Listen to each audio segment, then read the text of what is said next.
হঠাৎ বিয়ে। শীতকালে বাচ্চাদের স্কুল যখন বন্ধ ছিল তখন সবাই মিলে একসাথে চলে গেলাম সোনারগাঁর বাড়িতে।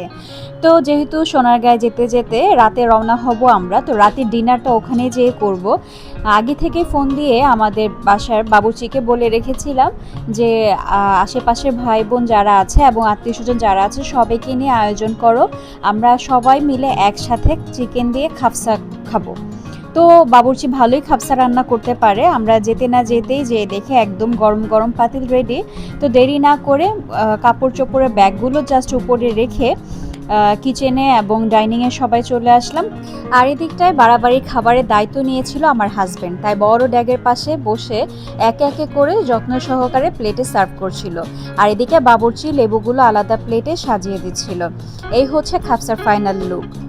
চিকেনের পিসগুলো অনেক বড় বড় রাখতে হয়, নতুবা এগুলো গলে যায়, আর এক পিস বড় চিকেন দিয়েই মোটামুটি খাওয়া হয়ে যায়।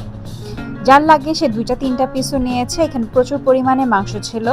ভেজা প্লেটগুলো ধুয়ে টিস্যু দিয়ে মুছে সুন্দর করে রেডি করা হচ্ছিল খাবার বাড়ার জন্য।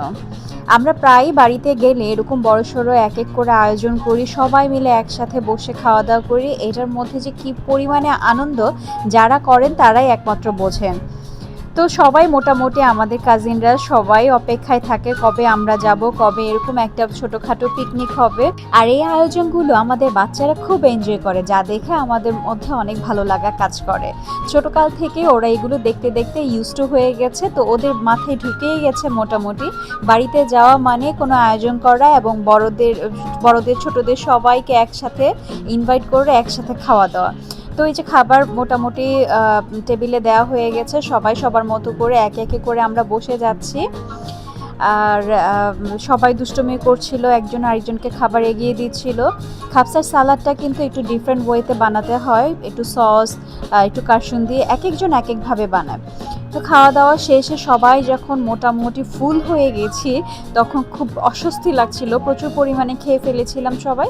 তো বাসার বাইরে একটু বের হয়েছি রাস্তায় হাঁটতে হাঁটতে হাঁটতে রাস্তা অনেক সুন্দর তারা দেখছিলাম। আর হাঁটতে হাঁটতে গল্প হচ্ছিল পাশের বাড়ির এক মেয়েকে দেখা হয়েছে আমাদের কাজিনের জন্য। মোটামুটি সবই রেডি, আমরা জাস্ট গিয়ে দেখলে জিনিসটা ওকে হয়ে যাবে। তো আর দেরি করিনি, পাশের বাড়িতেই যেহেতু আমরা সবাই চলে গেলাম একসাথে পাত্রী দেখতে।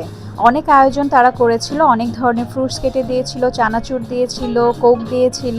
গ্রামের এই পাত্র দেখাটা একটু ডিফারেন্ট মজা, তো এবার এই জিনিসটা ফিল করে আসলাম। বলতে বলতে পাত্রে চলে আসলো। তো দেখতে গেছি, দেখতে যে কি জিজ্ঞেস করতে হয় কি বলতে হয় তেমন কোনো কিছুই আমরা জানি না, আর আমরা এগুলোতে আসলে অভ্যস্তও না, মানে বলা বলি বা জিজ্ঞেস করাতে। তারপরেও যেহেতু ভাইয়ের বউ এই হিসেবে দুষ্টুমি করে আমরা ওকে কিছু কোশ্চেন করছিলাম, তো ও খুব সুন্দর স্মার্টভাবে অ্যান্সার করছিল। পাত্রী দেখার এই এক্সপিরিয়েন্সটা খুব ভালো ছিল। ওভারঅল মিলে মেয়ে আমাদের অনেক পছন্দ হয়েছে। তো আগামীকাল ফুপু শাশুড়ির বাসায় দাওয়াত, ওইভাবে আমরা রাতে গল্প করছিলাম। আর ফুপু শাশুড়ি বাড়িতে আমরা চলে এসেছি, যেই ফুপুর ছেলের বিয়ে সেই ফুপু শাশুড়ির বাড়িতে আমাদের ইনভাইট করা হয়েছে। তো আমার হাজব্যান্ডের আত্মীয় স্বজন সবাই একই গ্রামে, যেহেতু মানে পাশাপাশি এলাকা, একজনের বাড়ি থেকে আরেকজনের বাড়িতে যেতে 5 মিনিট 10 মিনিটের ডিফারেন্স। সো আমাদের গ্রামে গেলে দাওয়াতের কোনো শেষ থাকে না, ঘুরে ফিরে এই মামা শ্বশুর, ওই ফুপু শাশুড়ি, ওই চাচি শাশুড়ি, ওই খালা শাশুড়ি, মানে এরকম ঘুরে ফিরে আমরা দাওয়াতের উপরেই থাকি। এর জন্য আরও বেশি ভালো লাগে গ্রামে গেলে।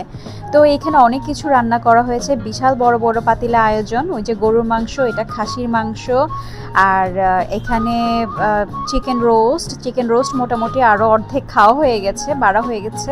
আর সেদিনে সব কিছুই রান্না করেছিল শান্তি খালা। এখানে এক ব্যাচ খাওয়ার পরে গল্প গুজব করছিল, ওইদিকে আরেক ব্যাচ খাচ্ছে, মানে একে একে করে এরকম চলছিল। ও হ্যাঁ, আর এখানে কিন্তু আমাদের নতুন জামাইও দাওয়াতের মধ্যে এসেছে। ও গ্রামে এই প্রথম আমাদের সাথে বেড়াতে গেছে, যে ফুপু শাশুড়ি ওর উপলক্ষে মূলত দাওয়াতটা করেছিল। সেদিনের রান্নাগুলো এত মজা হয়েছিল। আর এই যে দইয়ের পাতিল দেখতে পাচ্ছ সাথে, আমরা কিন্তু সামটাইম পোলার সাথে দইটাও লাস্টে খাই। এটা আমার কাছে খুব ভালো লাগে, জানি না তোমরা অনেকে বলতে পারো, বাট এটার কিন্তু ডিফারেন্ট টেস্ট। এটা আমি আগে খেতে পারতাম না, আমার বিয়ের পরে আমি একটু একটু করে খালা শাশুড়িদের দেখে খাওয়া শিখেছি। সেদিনের খাসির মাংসটা যেমন মজা ছিল, গরুর মাংসটাও ঠিক তেমন মজা ছিল, মানে একটার থেকে একটা বেস্ট ছিল। আর সবাই মিলে যাই খাই না কেন আয়োজন করে খুবই ভালো লাগে। খাওয়া দাওয়া শেষে হঠাৎ করে কারেন্ট চলে গেল, তো ভাবলাম গরমে বসে না থেকে যেহেতু বিকেল বিকেল আছে একটু বের হয়ে আসি। কয়েকটা অটো একসাথে ডেকে একসাথে সবাই অটোতে করে চলে গেলাম এই সুন্দর জায়গাটায়। গতবার যখন গিয়েছিলাম তখন না অনেক বেশি পানি ছিল, খুব ভালো লেগেছিল, তো এবার যেয়ে দেখি পানি কম। যাই হোক, এই যে বিয়ের আয়োজন কিন্তু হয়ে গেছে খুব শর্ট টাইমে। ছেলে যেহেতু দুবাই থাকে, দুবাই আবার চলে যাবে, খুব অল্প সময়ের ছুটি আছে, আর আমরাও একটু দেশের বাইরে যাব, সব কিছু মিলিয়ে খুব তাড়াহুড়ো করে বিয়ের ডিসিশনটা হয়ে গেছে। বিয়ে আজকের দিন ছিল বিয়ের দিন, বিয়ে হয়ে গেছে, আগামীকাল বৌভাত, আর বৌভাতের রাতভর আয়োজনটাই তোমাদের দেখাচ্ছি। এই যে পাতিলায় কত চিকেন ধুচ্ছে, তারপরে সব কিছু রেডি করছে। আমার কাছে বিয়ের অনুষ্ঠান এই দিনগুলোর থেকে আগের দিনগুলো বেশি ভালো লাগে, কারণ সারা রাত জেগে সবাই গল্পগুজব করে, তারপরে এই যে কাটাকাটির শব্দ, হামানদিস্তার শব্দ, আদা রসুনের গন্ধ, গ্রামের মহিলারা একসাথে জড়ো হয়ে নানান ধরনের গল্প গান, তারপরে আর ছিল শীতকাল, এই জন্য আরও বেশি ভালো লাগছিল। তো বউ আর বউদের কিছু কাজিন ছিল, তারা বসে গল্প করছিল, তা আমরা একটু ভাবলাম যে একটু দেখে আসি, বউর সাথে গল্প করে আসি। তো আমরা সবাই একসাথে মিলে ঢুকে গেলাম বাসর ঘরে। বাসর ঘরে ঢুকে বউর সাথে অনেক দুষ্টুমি করলাম। আর বউ বলছিল সারাদিন অনেক টায়ার্ড, যেহেতু পরপর 2টা প্রোগ্রাম ছিল, তো ও ফ্রেশ হয়ে চেঞ্জ হয়ে ওর খুব হালকা লাগছিল। আর এই রুমে যে যার মতো করে র্যান্ডম আড্ডা দিচ্ছিল, খাচ্ছিল। আমরা কিন্তু বাসা থেকে সবাই ডিনার করে এসেছিলাম, বাট একসাথে হয় আবার সারা রাত জেগে গল্প গুজব করে আবার ক্ষুধা লেগেছে, তাই আলু ভর্তা, ডাল, মাংস যা ছিল তা দিয়েই সবাই খেয়েছি। আর শীতকাল ছিল বলে আগুনের পাশে দাঁড়িয়ে ভিডিও করতে মজা লাগছিল, ভালো লাগছিল। এখানে দেখছি অনেক ধরনের মশলা, যে মশলাগুলো বিয়েবাড়ির আয়োজনে করা হয়, মশলাগুলো একটা ধারালো ছুরি দিয়ে কাটছিল। আর এগুলো সবজি হচ্ছে, যে একটা সবজি করে বিয়ে বাড়িতে, ওই সবজির জন্য সব কিছু আলাদা আলাদা কুচি করে রেডি করে রেখেছিল। আর ওই পাশে অন্য একটা উঠানে গরু কাটা হচ্ছিল, তো আমি ওখানে আর যাইনি, যাবো করে আর যাওয়া হয়নি। এখানে এত মজা পাচ্ছিলাম, ওই দিকে আর যেয়ে তোমাদের জন্য ভিডিও করতে পারিনি।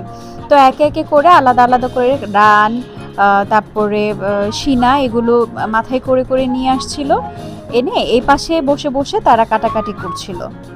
লোকটা যখন মাথায় করে নিয়ে আসছিল আর বলছিল সবাইকে ধর ধর ধর, তা আমি বলছিলাম এত ভারীর কি আছে, কিন্তু মাথা থেকে সবাই 3-4 জন ধরে নামানোর পর আর একে একে করে এত বড় বড় রান, সিনা, এগুলো নামানোর পর চিন্তা করলাম এই লোকটা মাথায় করে কিভাবে এত ভারী জিনিসগুলো নিয়ে আসলো। যাই হোক, ওরা আসলে মানে এত কষ্ট করে, আমরা যখন আমাদের নিজেদের লাইফ নিয়ে খুব ইয়েতে থাকি, ডিস্টার্ব থাকি, তখন নিচে ওদের দিকে তাকালে তখন মনে হয় না, আল্লাহ তাআলা খুব ভালো রেখেছেন, আমরা খুব ভালো পর্যায়ে আছি, আলহামদুলিল্লাহ। মানুষ আসলে কত কষ্ট করে ইনকাম করে তাদের জীবিকা চালায়, এগুলো কাছে থেকে না দেখলে আসলে বোঝা যায় না। যাই হোক, দুঃখের কথা বাদ দিয়ে এখানে দেখতে পাচ্ছ চিকেন ফ্রাই করা হচ্ছে। আসলে এটা আমাদের জন্য পার্সোনালি আগে থেকেই রেডি করা হয়েছিল, মানে গুছিয়ে রেখেছিল আমাদের ফুফাতো ভাই। আমরা বিয়েবাড়ির আয়োজনের ফাঁকি দিয়ে এই জিনিসটা খুবই পছন্দ করি। বিয়েবাড়ির মাংস যখন আনে তখন এক্সট্রা আরও কতগুলো মুরগি আনা হয়, শুধুমাত্র আমরা রাতে বসে আড্ডা দিব আর এই চিকেন ফ্রাইগুলো খাবো। খুবই ইজিলি এবং শর্টকাট, কিভাবে জানি, বাবুর্চি খালি কি একটু মশলা হালকা করে দিয়ে মাখিয়ে নগদ এই ডিপ অয়েলে ভেজে দেয়, এত ভালো লাগে খেতে। ট্রাস্ট মি, তোমরা মানে কখনো এরকম বিয়ে বাড়ির নিজেদের আয়োজন হলে এভাবে করে খেয়ে দেখো, খুব ভালো লাগে। আর এটা যদি শীতকাল হয় তাহলে তো কোনো কথাই নেই।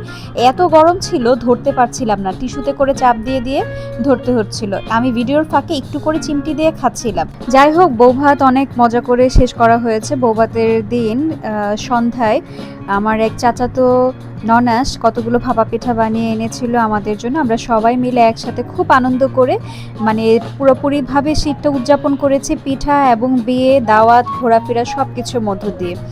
এভাবে মিলেমিশে সবাই একসাথে আয়োজন করলে যে কোনো আয়োজনে অনেক অনন্যা? আনন্দময় হয়ে ওঠে। তো আজকের মতো এই পর্যন্তই থাকুক। নেক্সট আমাদের কোনো কিছুর আয়োজন হলে সবকিছু তোমাদের মাঝে তুলে ধরবো ইনশাল্লাহ। ঘুরে ফিরে বেড়াতে বেড়াতে আমরা আমাদের গন্তব্যস্থলে রওনা হয়ে গেছি। আজকের মতো আল্লাহ হাফেজ। সবসময় শান্তি বৌমার কাছে থাকবে, দোয়া করবে, ভালোবাসবে। আল্লাহ হাফেজ।